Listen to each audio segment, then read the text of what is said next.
In rugby union, the primary playmaker of the team is known as the fly half or first 5'8".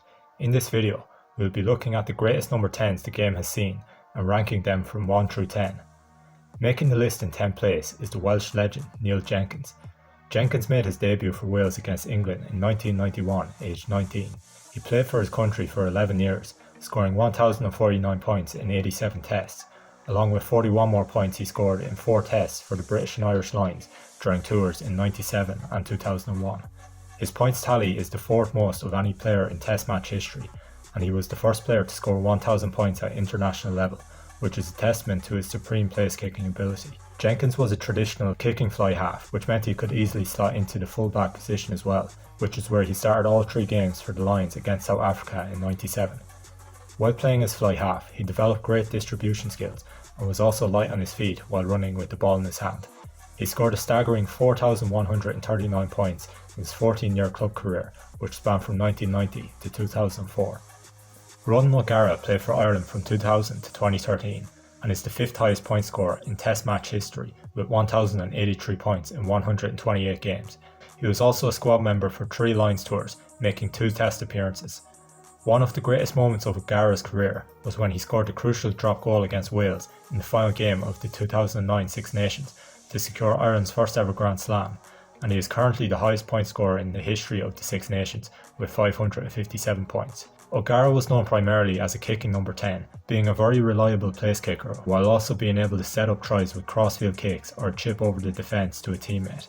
He was a fiery player on the pitch and served as great leader and game general for both Munster and Ireland. O'Gara played his entire club career with Munster and won the European Cup in 2006 and 2008. He is the highest point scorer in the history of the European Cup with 1,365 points, which sounds even more impressive when considering the 2nd highest ranked point scorer is Stephen Jones with 869 points. O'Gara was judged to be the player who made the greatest contribution during the first 15 years of the European Club Rugby tournaments, and for this he won the inaugural European Player Award in 2010. Owen Farrell made his debut for England in 2012 against Scotland at 20 years old, and at the time of recording this video, he's made 103 appearances for his country. Farrell has the 3rd most Test points in history, with 1,171, with 34 of those points coming for the Lions and the rest for England. Farrell has played in 3 Lions tours, the first of which being the Australian tour in 2013, where he came in for 1 Test. In 2017, he played a pivotal role for the team by starting all 3 tests against New Zealand and scoring the most points for the Lions. In 2021, he made 2 Test appearances coming off the bench against South Africa. Farrell is a ferocious competitor, and his inclusion into professional rugby teams at a younger age than most players was part of the reason why he often got into altercations, not allowing other teams to push him around. He captained both England and Saracens and has great leadership qualities that every team wants from their number 10. Farrell has the versatility to play both as a fly half or inside centre, and from either position he has the ability to break through the defensive line with a dummy pass or set a teammate through with an offload or laser-like pass. He is a pest on defence and often rips the ball away from his opponents in tackles to force turnovers.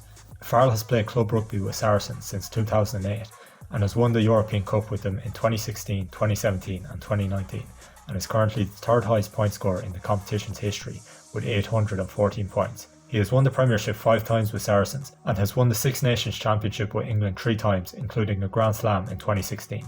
Farrell has never won the World Rugby Player of the Year award, despite being nominated on 3 occasions in 2012, 2016 and 2017, but he has won the European Cup Player of the Year in 2017. Michael Lynagh played for Australia from 1984 to 1995, scoring 911 points in 72 tests during this time, and upon his retirement he was the highest point scorer in international rugby history. He made his debut against England in 1984 and was given kicking duties for his country straight away and scored 11 points on his debut, including 1 try. He was a pivotal part of the Australian team that won the 1991 World Cup, and he scored a conversion and 2 penalties in their 12-6 win over England in the final at Twickenham. Lynagh played in all 6 games in the 91 World Cup, scoring 2 tries, with one of the most memorable tries of his career coming against Ireland in the quarter-final, where he scored in the final minutes of the game to give Australia a 19-18 win. Australia had a 72% winning record when Lynagh played, which was during one of their best stretches of rugby dominance, and his array of skills led him to racking up a total of 17 Test match tries. He was a leader on the pitch, linking up with other backline players such as Tim Horan and David Campese, and he captained the side from 1993 to 1995 before he retired from international rugby. Lynagh played most of his club rugby for Queensland before moving to Treviso in Italy, and finally he played 2 seasons with Saracens before retiring in 1998. He was inducted into the World Rugby Hall of Fame in 2014. Mark Ella had the shortest career of any of the players on this list, but the way he played during the 5 years he represented Australia was enough for many former legends of the game to rate him as the best fly half they've ever seen, and with David Campese even saying he was the greatest rugby player he's ever seen.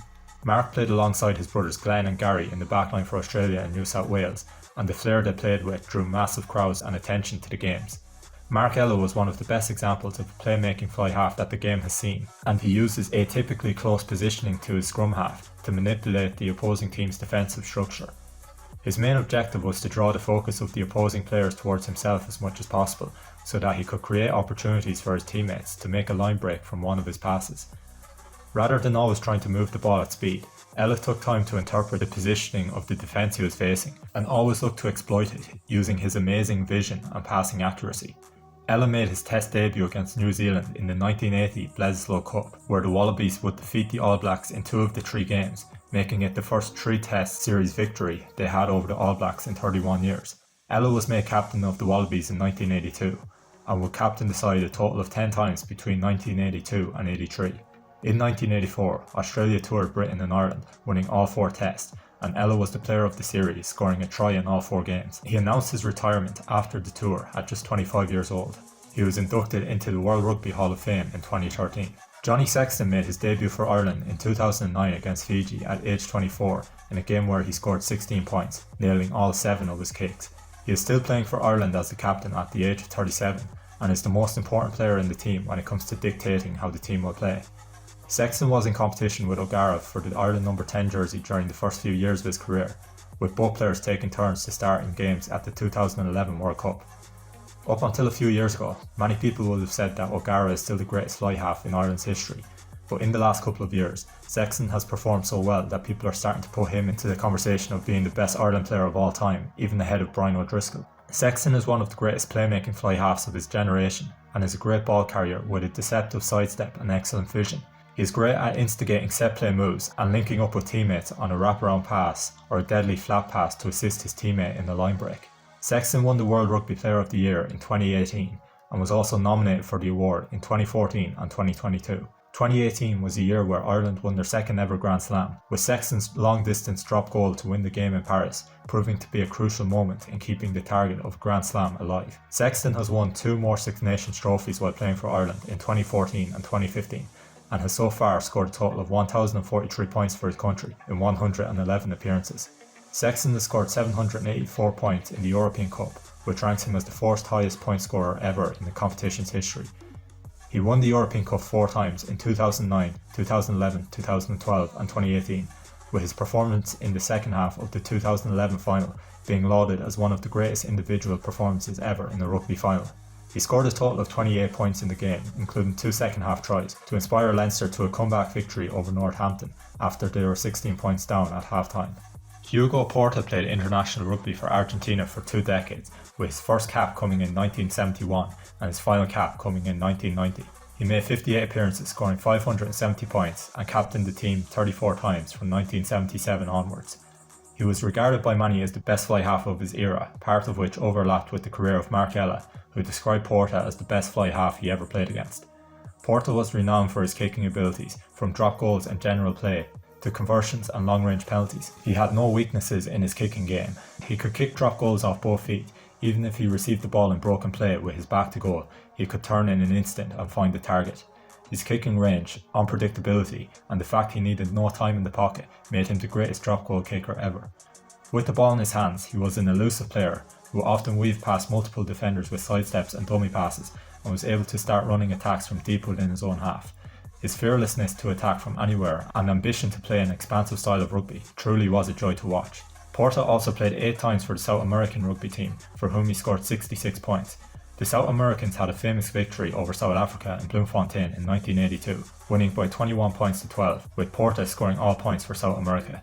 Porta was named as the best player in the world for 1985 by Midi Olympique magazine in France, and he was inducted into the World Rugby Hall of Fame in 2008. He is regarded by many as the best rugby player that Argentina has ever produced. Beauden Barrett made his All Blacks debut in 2012, and with his versatility he could cover both the fly half and full back position. He would spend the next number of years trying to earn his place as the starting fly half, and he cemented his place in the starting lineup for the 2016 season after scoring an iconic try coming off the bench in the 2015 World Cup final. Barrett has been on and off with kicking duties for New Zealand, but he has scored 41 tries in 112 tests, which is a reflection on the style of player he is. His speed with the ball in his hand is among the best of anyone to play the position, and his ability to break through gaps in a defence and get to the try line is nothing short of spectacular. He is known for poaching intercept tries and is also an amazing tackler and has made some amazing chase down tackles to prevent what looked like certain tries. Barrett's decision making and in-game kicking is among the best of anyone in the game, and he is known for executing perfectly placed cross kicks to exploit the defence, whether it be close to the try line or deep in his own half. Barrett played club rugby for the Hurricanes from 2011 to 2019, winning the Super Rugby competition in 2016, and he is currently playing for the Auckland Blues. He has won the Rugby Championship with New Zealand 8 times and has won the World Rugby Player of the Year in 2016 and 2017, and was also nominated for the award in 2018. Jonny Wilkinson made his debut for England in 1998, aged just 18, and would go on to score 1,179 points in 91 tests for his country, and is the second highest point scorer in Test match history. Wilkinson played 6 tests for the British and Irish Lions across the tours in 2001 and 2005, scoring a total of 67 points. Wilkinson won the Six Nations with England 4 times between 2000 and 2011, including a Grand Slam in 2003. 2003 would be the best year in the history of English rugby, as they went on to win the World Cup, beating Australia in the final, thanks to a winning drop goal from Wilkinson in the last minute of extra time. Wilkinson was one of the most accurate kickers the game has ever seen, and was described by his teammates as the ultimate professional, with a fitness level that was second to none. At 5'10", he wasn't reliant on strength, but was still a fantastic tackler who showed great commitment to defending. On the attacking side, he had a very quick step and was one of the best game managers that rugby has seen. Wilkinson played his club rugby for the Newcastle Falcons from 1997 to 2009, winning the Premiership in his first year at the club, before moving to Toulon, who he played for until he retired in 2014. He won the European Rugby Cup in 2013 and 2014, and was named as the European Player of the Year in 2013. He also won the Top 14 in 2014. Wilkinson won the World Rugby Player of the Year in 2003 and was also nominated in 2001. There have been some immensely talented fly halves to play the game who didn't make it into this top 10, but given how great their careers have been, I'm going to name 10 more players who could have made it onto this list and deserve an honourable mention. The players are Carlos Spencer, Morné Stein, Stephen Jones, Stephen Larkham, Jonathan Davies, Nicolas Sanchez, Juan Martin Hernandez, Felipe Contepomi, Andrew Mertens, and Diego Dominguez. Who else do you think could have made this list or made the honourable mentions? Please leave your thoughts in the comments. Dan Carter made his All Blacks debut in 2003, and during his 12-year international career, he scored 1,598 points in 112 caps, including 29 tries. This test points total is the highest of any player ever, and his average of 14.27 points per game is the highest of any player who scored over 500 points. Carter had an exceptional kicking range and could convert from almost anywhere in his opponent's half, regardless of the weather conditions. He was one of the most dangerous attacking threats with the ball in his hands, as he could beat multiple defenders to find his way to the try line after a standard pass from a ruck by his scrum half. During Carter's playing years, New Zealand probably had the greatest rugby team in history, and he is pivotal to the flair and adventure they started their attacks with. He had a fantastic fend off and could slip an unexpected no-look pass or offload to a teammate to catch the defence off guard. On the defensive side of the ball, Carter was an exceptional tackler and worked relentlessly hard for his team. One of the greatest performances of Carter's career was in the second test against the British and Irish Lions in 2005, where he scored 33 points, which included 2 tries. Carter was on the New Zealand squad in 2011 that won the World Cup, although he got injured during the pool stages. He won the World Cup again in 2015, this time playing through the entire tournament, and he was named as the man of the match in the final against Australia, which was his last game for New Zealand. Carter won the Rugby Championship 10 times and is the competition's highest ever point scorer with 554 points. He played his club rugby for the Crusaders, winning the Super Rugby competition on 3 occasions, and is also the competition's highest point scorer with over 1,700 points. He spent time playing in France and Japan, winning a domestic title once in each country before he retired in 2020. Carter won the World Rugby Player of the Year award 3 times in 2005, 2012 and 2015, and was also nominated in 2006 and 2008. Given how well he performed throughout his career and how many accolades he has, I don't think there can be any doubt that Dan Carter can be named as greatest fly half of all time.